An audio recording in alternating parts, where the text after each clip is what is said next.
សៀវភៅបណ្ដាំកញ្ជ្រោងចាស់បកប្រែនឹងរៀបរៀងដោយធនឆៃពិសិដ្ឋអត្ថបទទី19ឲ្យតែមានសុជីវធម៌ចង់ទៅណាក៏បានគ្មានសុជីវធម៌ទោះបីជាមានហេតុផលក៏ដូចជាគ្មានហេតុផលមានសុជីវធម៌ទោះបីជាគ្មានហេតុផលក៏ដូចជាមានហេតុផលមានហេតុផលចង់ដើរទៅណាក៏បានមនុស្សភាគច្រើនតែងគិតបែបនេះគឺគិតថាសូមត្រឹមតែមានហេតុផលក៏នឹងធ្វើដំណើរទៅណាមកណាបានដោយរលូននិយាយបែបនេះជាការពិតតែមួយផ្នែកប៉ុណ្ណោះតែមិនមែនទាំងស្រុងទេ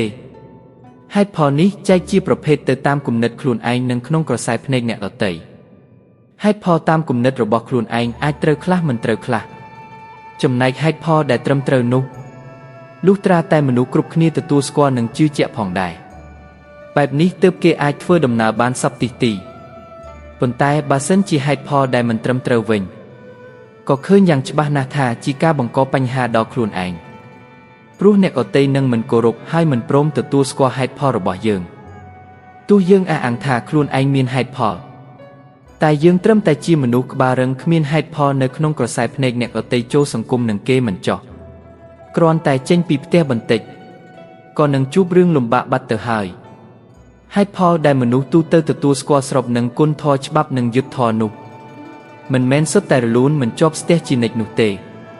ព្រោះអ្នកដែលជឿលើហេតុផលទាំងនេះជាទូទៅច្រើនតែមានចរិតត្រង់ទៅត្រង់មកដែលជាគុណសម្បត្តិរបស់វិញ្ញាណជនយ៉ាងពិតប្រាកដភាពស្មោះត្រង់នេះ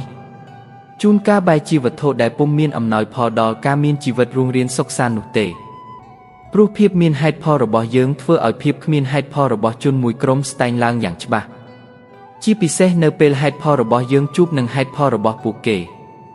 នៅពេលភិគីម្ខាងប្រកាន់ថាហេតុផលរបស់ខ្លួនត្រឹមត្រូវ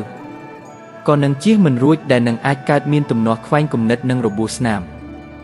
នេះជាឧបសគ្គចំពោះសម្ព័ន្ធភាពរវាងគ្នាវិធីដ៏ទូលំទូលាយបែរคล้ายជាតូចចង្អៀតនេះជាភាពដ៏គួរឲ្យសោកសង្រេងមួយរបស់វិញ្ញាណជន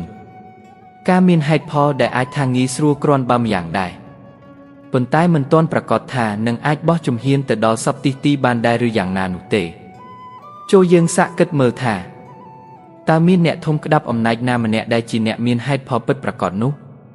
តាមការពិតជាក់ស្ដែងអ្វីដែលជួយឲ្យយើងអាចបោះជំហានដល់សព្វទីបានគឺសុជីវធម៌ហេតុផលជាវិធីរឹងប៉ុន្តែសុជីវធម៌ជាវិធីទន់ភ្លន់ពាក្យថាសុជីវធម៌បើពង្រីកន័យឲ្យច្បាស់លាស់មានន័យថាការចេះយកចិត្តគេមកដាក់ចិត្តយើងសុភាពទន់ភ្លន់និងគោរពដល់កិត្តិយសដល់អ្នកដទៃអ្នកណាក៏ដោយសុទ្ធតែប្រកាន់យកខ្លួនឯងជាធំនិងគិតពីខ្លួនឯងមុន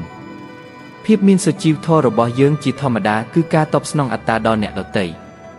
ពួកគេនឹងមានអារម្មណ៍ថាខ្លួនទទួលបានការគោរពពីយើងមិនថាយើងមានហេតុផលឬគ្មានទេទ្វារបេះដូងបើកចំហុតទទួលយើងរួចស្រេចទៅហើយនេះជាបាតុភូតដ៏ចម្លែកមួយរបស់និស្ស័យមនុស្សមិនគួរឲ្យជឿតែវាជាការពិតក្រៅពីនេះសុជីវធម៌គឺជាការសម្ដែងចេញប្រកបដោយស្ងប់សន្តិកធ្វើឲ្យភាគីទំនាស់មិនសាងបន្ទីសាងកំពែងរារាំងយើងបើកឱកាសឲ្យយើងល្មមអាចយឺតសរសៃយឺតសរសួងបាននិយាយឲ្យងាយគឺគេមិនទុកយើងជាស្ត្រូវដោយបង្ហាញឲ្យឃើញច្បាស់ថាបើប្រើហេតុផលទៅមិនរួចត្រូវងាកមកប្រើសុជីវធម៌ជំនួសវិញនោះរឿងរ៉ាវនឹងសម្រេចជោគជ័យដោយរលូនមនុស្សកាន់តែទទួលបានជោគជ័យកាន់តែមានសុជីវធម៌តាមពិតពួកគេសុទ្ធតែមានហេតុផលដែរតែពួកគេចេះលាក់ទុកនៅក្រោមសុជីវធម៌ដ៏ទន់ភ្លន់វិធីរបស់មនុស្សមានទាំងរឹងនិងទន់ដែលត្រូវតែដើរទន្ទឹមគ្នាបើយើងមិនទទួលស្គាល់វិធីណាមួយយើងប្រហែលមិនអាចឡើងដល់កំពូលភ្នំហឹមពៀនទេ